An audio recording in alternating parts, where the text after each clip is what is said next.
Like, ah, damn, Father's Day was like 2-3 weeks ago. Oh, that's wild. I hope all the fathers had fun.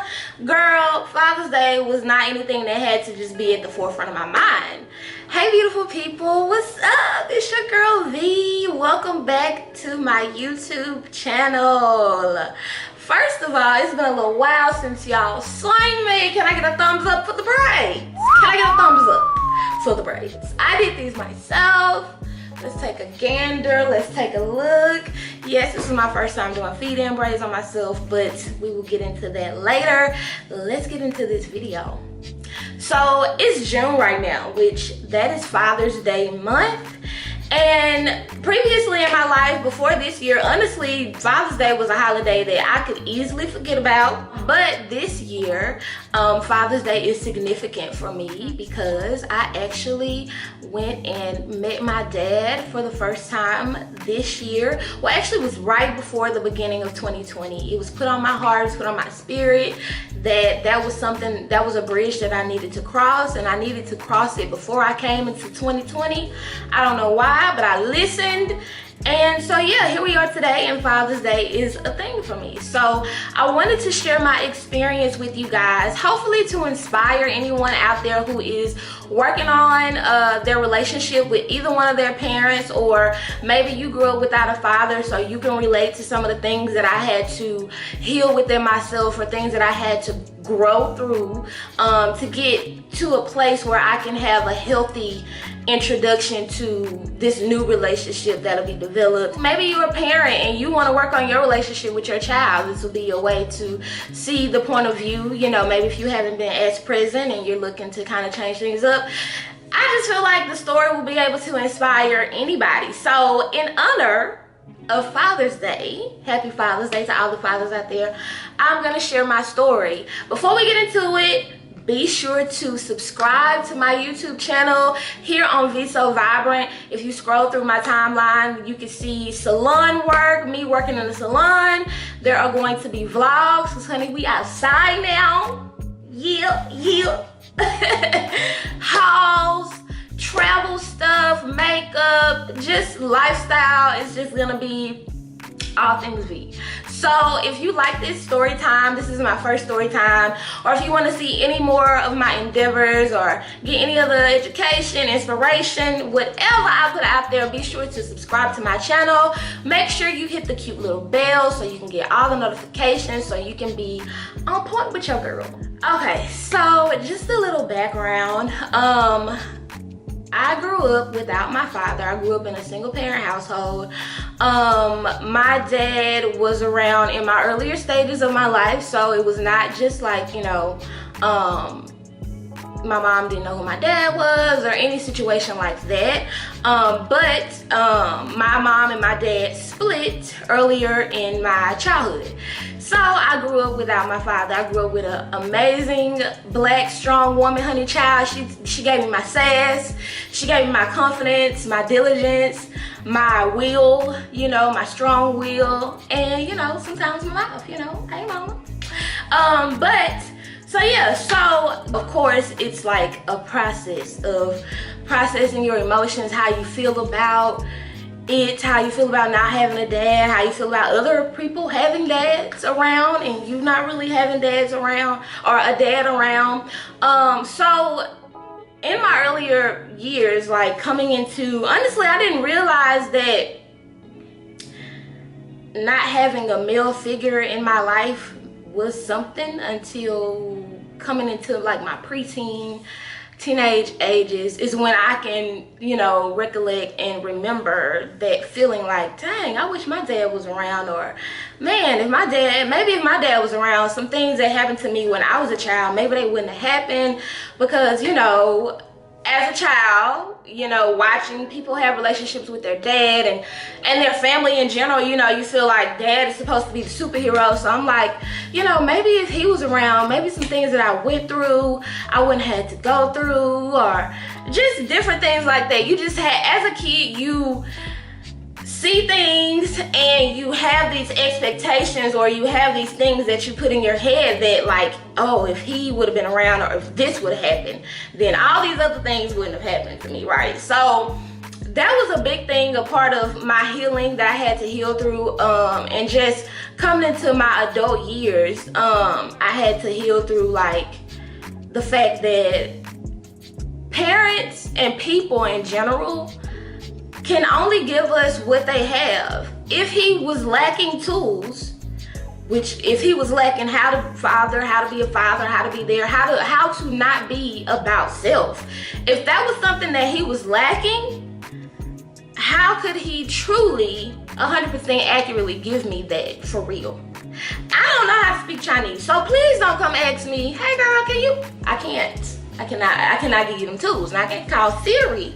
I can get Siri on the line and see what's going on. But yeah, so that was a big part of my healing. I had to realize that he, you know, although it is the best thing for any person who has an offspring to do, is to take care of their child, protect their child, make sure they're there for them through thick and thin, you know, provide and all that good stuff. He truly, realistically, at the boiled down meat of it all, he was not obligated to that. And if he didn't have the tools to do it, then, you know, not making an excuse, just kind of expressing what my level of understanding has grown into. Of course, being a young child feeling that way, I had anger built up. I kind of felt like I got to a F him phase. You know, you go through your disappointment phase, then you go through your phase of like, man, I don't need no dad. Like, I don't even need that. Like, I got guy friends, they cool. I got a brother, uncles, or whatever. Like, I'm straight. And so F him, like he went there anyway, and he did it. You know, it's like you kind of feel, it's like that underneath the anger is feeling that abandonment, like, well, you ain't want to be here, so I don't want you here, kind of thing. So I had to grow through that anger. And honestly, a lot of my work that I've done on myself, I started my self-love journey and just journey of understanding myself in my early 20s, like 21, 22. So a lot of that time was spent on just healing the anger and the frustration and the just understanding why I felt the ways that I felt, and you know, just releasing those feelings, emotions, and stuff like that, and coming into a level of compassion and understanding. Once I got about 22, 23, I really felt like the pull to like find him and search for him. Now, as I was growing up, I would talk to my grandma randomly. My mom had contact with my siblings, moms, some of my aunts, you know, just sporadic throughout the years. Every now and again, I would be able to touch bases or talk to them. I was younger, so I don't remember a whole lot of detail, but I do know that that was a thing. So another thing is that it wasn't like that side of my family was completely disconnected or cut off. Like, there were summers and times where my siblings would come stay weekends and days with my mom and me, but of course I was a baby, so I don't remember that. But that's another thing too. It's not like it was completely just cut off, but he was not in and out of my life.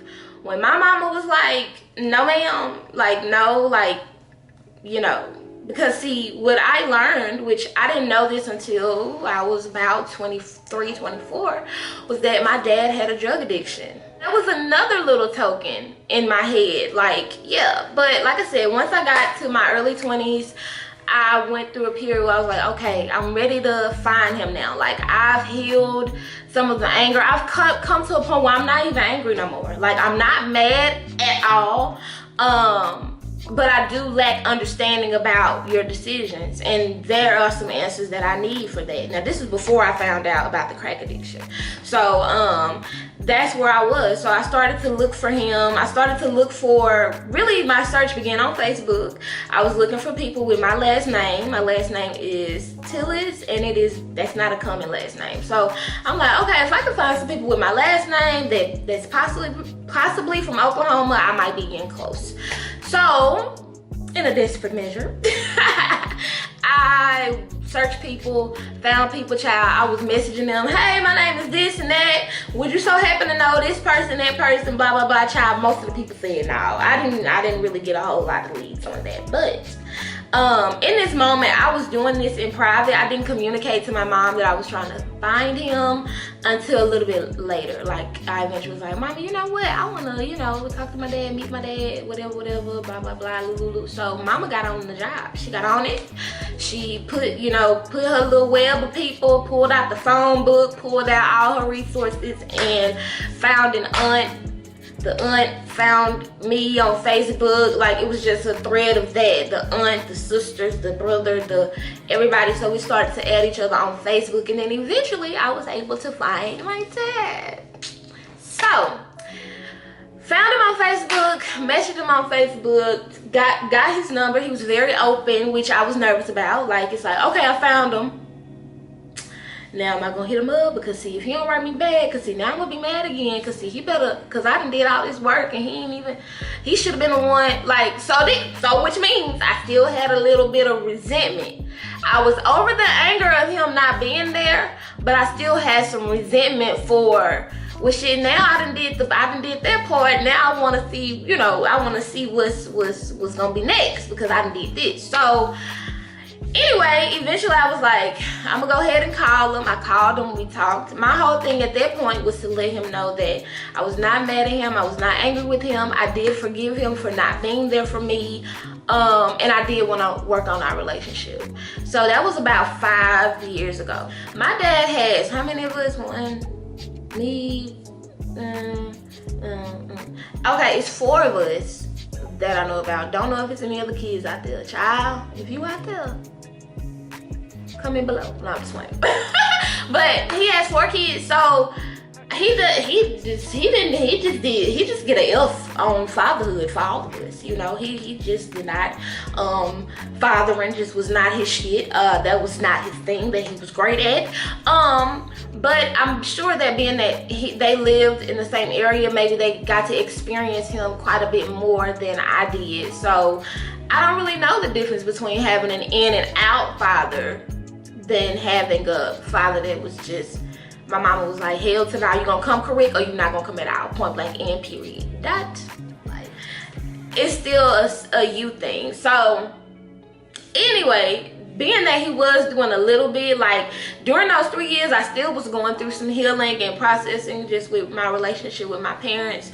So I had to get to a point where I could be compassionate and understanding about my dad as a man, not as a father, not as my father, not even as a, you know, just a black man. I had to get to a point where I had to understand him. So my mom telling me he had a drug addiction was a thing. That was like a boop, a little token in my head. Like, okay, that added a level of understanding about why he wasn't there, and also about why the hell you was like hell to the no. Because there was some resentment there for me too, growing up as a child with my mom. Like, dang, why you ain't even let him pull up on me? What going on? When she really had done that, I hadn't remembered some of the things because I was so young and blah blah blah. So as I became an adult and wanted to understand my mom more as a woman and not just a mother, we were able to have conversations where I would learn and be able to pick apart her thought process and understand her more, opposed to being like, well, you should have did this and you should have did that, and why you didn't do this? Because I don't know what she should have did. I don't know what she could have did, because this is my first time living. Who am I to say what she should have, could have, and would have did in her position? So that gave me a level of understanding. Then talking to my sisters more, or talking to my older sister more, because she was, of course, she's the oldest of all of us, so she was able to be around and see more and experience more. So she helped me understand him a little bit more.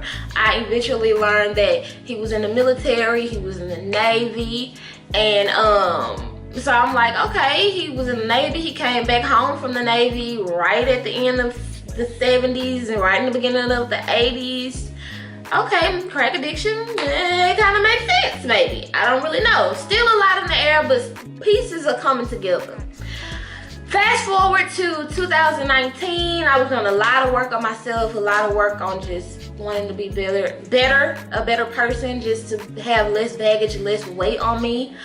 So towards the end of the year, I was like, okay, this is the year that I'm going to this year I'm gonna go see him. I want to see him in person. Like, I feel good. I have done healing work, and when I say healing work, I mean meditations, I mean journaling, I mean walking around the house while I'm cleaning up and like letting my emotions and how I feel about things, just letting them come up and out. Sometimes I will cry, sometimes I'll be angry, sometimes I will be happy, sometimes I'll be like excited, you know. So just letting those things just come up and out of me was my process, and it took some years for me to process to the point where I got to where I'm like, I don't care if you don't call me, because I'm gonna call you. I don't care if you don't text me, because I'm gonna text you. I don't care if you come see me, because I'm gonna come see you. Because at the end of the day, at this point where I've gotten to now, the relationship that I developed with you is for me now. This is for me. It's not about, well, you gotta work hard for me because you want, no, because then I'm gonna hold myself back from being able to experience you as a male figure in my life. I had to come to a point of understanding that what I need to work on now is just a relationship with him, period. Not a father and daughter relationship. Father and daughter relationship is kind of old. It's kind of dead at this point because I'm almost 30 years old. So the things that you need as a child, foundational wise from a father, my mother was a dual parent. She was able to do both things. And then the universe gives you people and things to give you those puzzle pieces that you need as a person. So the fathering part, don't really need that, but somebody to talk to, a male's perspective, somebody who I can ask for help, somebody who I can, just a male figure in my life, I do need that. So now I'm at a place now where I'm like, this relationship is for me, and I'm blessed enough that God has preserved you, preserved my mom, and preserved me enough to where I can come to this point and this understanding and this level of mental peace in my life where I can experience you and I can learn you and I can build a relationship with you. Like, I'm blessed because my parents had me older in life, almost 40, both of them.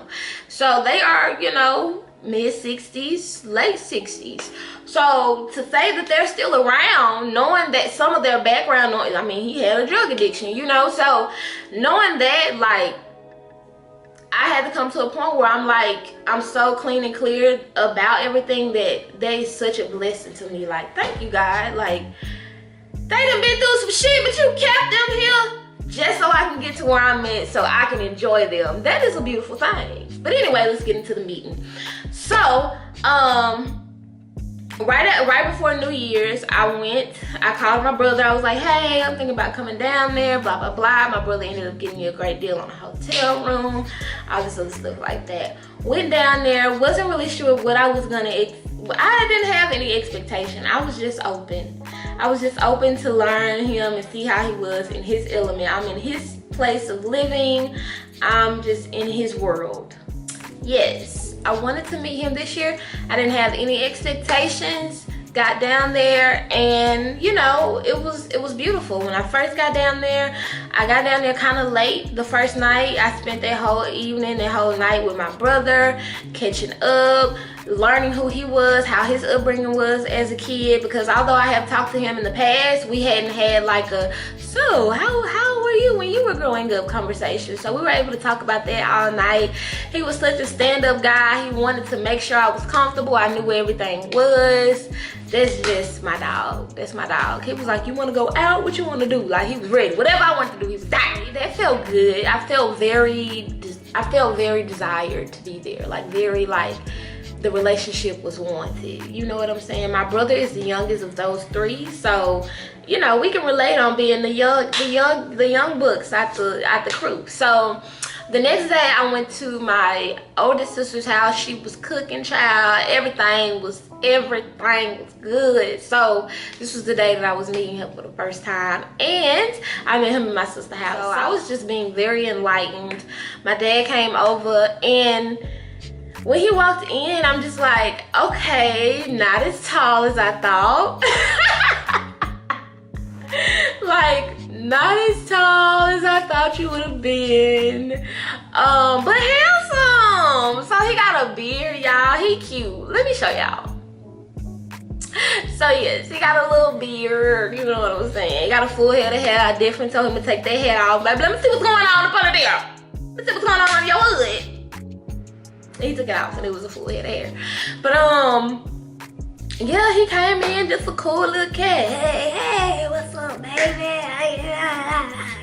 He just came in, and I feel like he was a little nervous. I feel like he didn't, I mean, of course he don't know what to expect. He's only heard me over the phone. I sound bubbly and all that, but I could have been a setup. I could have been whatever, just to attack him when he came in. But he came in and we hugged for a long time, and he sat down, and it was very just casual, and we just existed in the room. I didn't go there to be like, okay, so boom, graduation, where you was, boom, first steps, what was you, boom. I didn't go there for that, because I didn't need those answers. Because the answers to those questions was he was in his process. And meeting him, I learned that I'm actually, this is not to sound bad, this is not to be offensive, this is to be honest and real. Daddy, I love you. Just saying. I'm actually glad that he wasn't a part of my upbringing, because I love who I am. I love how I am. I love how I think. I love how I grow, how I develop. I love that about me. I'm gonna be so amazing. I'm already awesome, like I'm so proud of who I am. And I feel like if he was in my life with his cool cat, you know what I'm saying, how he is, I feel like, of course I would be a different type of person. And I don't know how that person would be. All I know is who I am and what I am now, and I don't really know how I would be or who I would be with his heavy influence. So I'm thankful that I grew up with just my mom, and just to have the type of structure that she created around me, and also the type of freedom that she allowed me to have, freedom of expression and creativity and discovering who I was. I honestly don't really even know for sure if I gave her a choice, if I think about it. Like, child, babe, you gonna accept me or... We spent that time, we talked. I just got to learn him. So I learned that, yes, he was in the military, he was in the Navy, but he also was in he was on a battleship. And he was in a battle that happened at nighttime. Apparently that's what happens sometimes when you're on the Navy ship. They attack you at night. And he went AWOL after that. And back then, PTSD and counseling and all that stuff like that was not, especially for Black men, that was not at the forefront of conversation like it is now. I don't even know if they even had a term for PTSD at that time. I think it was just, child, he just shell shocked. He just went through something. So if whatever he experienced was traumatic enough to make him go AWOL, and I think he said he was in Japan. I'm gonna show y'all some pictures too, y'all. But if it was enough for him to go AWOL in a whole nother country for a little minute, it was some tragic stuff. It was traumatic for him. So he was discharged from the military. I want to say it was an honorable discharge. He was honorably discharged from the military. And you don't have counseling, you don't have medicines, you weren't ever given the skills or taught how to express and emotionally unpack and stuff like that, which is still a thing for men these days, especially Black men. So what do you do when you come home? You go hang out with friends, you go party, you go release that, and you go and trickle into some damn drugs. So yeah, you self-medicate, and you drown out the noise and the paranoia and the panic and the whatever with drugs and alcohol and women. That's your medicine at the time, and that's what I learned about him. But he's a very strong man. He is clean and sober now, and I can tell that he's in a point in his life where he's becoming comfortable with like, he's still in the process. He is still in the process. Somebody told me one day that there are things in life that you will have to go through, whether you're young or you old. You will have to go through them, and if you interfere with those things, it's only gonna pause it for a minute, but you're gonna have to come back around. So he's still processing, and I think he's at a point where he's open and ready just to be more open and more free in communicating with how he feels and what he's went through and things like that. And so he shared that with me, which it was a beautiful thing.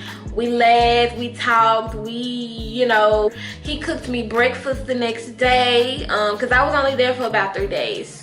So he cooked me breakfast the next morning. Me and my older sister, we went over there super early in the morning because he wake up early as hell. And we ate breakfast with him. I exchanged pictures with him. I took a whole big photo album of stuff. It was baby pictures from me in my early 20s looking jazzy child. Like, it was some pictures. He was like, why you at the wedding?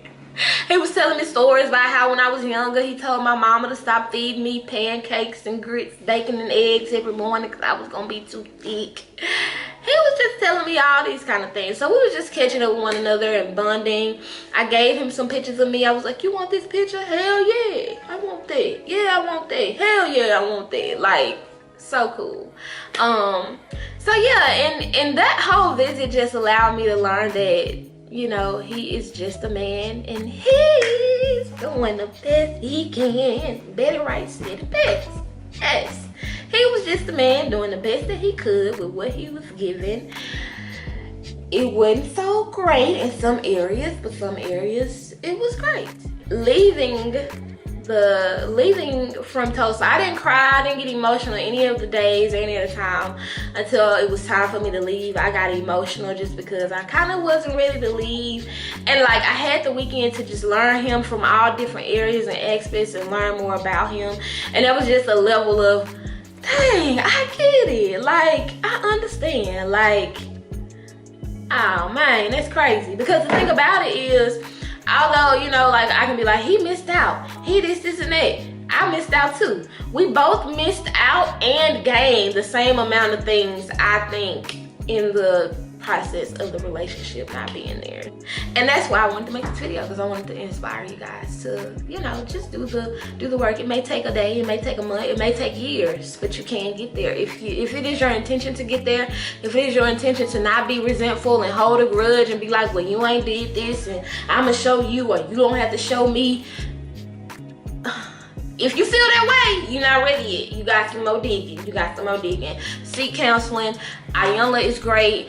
Research, read books, all that stuff. I did a lot of help on myself, and a lot of it was free help, money-wise, but it was an investment time-wise. I have had a counselor, a therapist at a point as well. So I've done a multitude of things. So yes, you guys, that was my journey with meeting my dad. I hope you guys enjoyed the pictures and the videos and all that stuff with this video.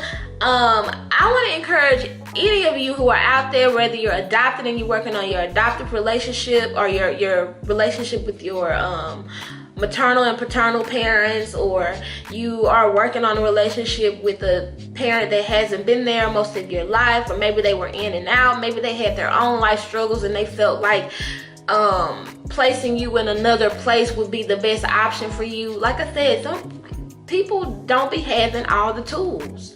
Sometimes if you sit down and you get to learn your parents for human beings, you will learn that they lacked some of the parenting that they lacked to give you. They lacked the same thing. Just like you might have felt, oh, she abandoned me, or oh, she didn't listen, or oh, she was abusive, or oh, she was an alcoholic, or oh, she was whatever the things that you could think. If you take the time to learn your parents as human beings, you will learn that they only were a product of their environment. They only were operating out of the tools that they had. I challenge you to get to a place within yourself where you can get comfortable enough to have those conversations with your parents and get to the point where you can have that level of compassion so you can enjoy the beautiful side underneath the darkness. I'll be able to go more into detail about stuff once I get to 1,000 subscribers, so I can have longer videos. I can't have a video longer than 15 minutes right now. So make sure you like, share, and subscribe this video to anybody who you feel like can be inspired. I hope all my fathers out there have a beautiful Father's Day. Get your father something different this year. Do not get him no tie, and don't get him no tools. Get him something different. Get him something new. Get him something fun. Get him some fashion. Get him something like that. Treat him with something different this year. in the meantime and in between time, until I see you guys again, you guys have a beautiful rest of your week.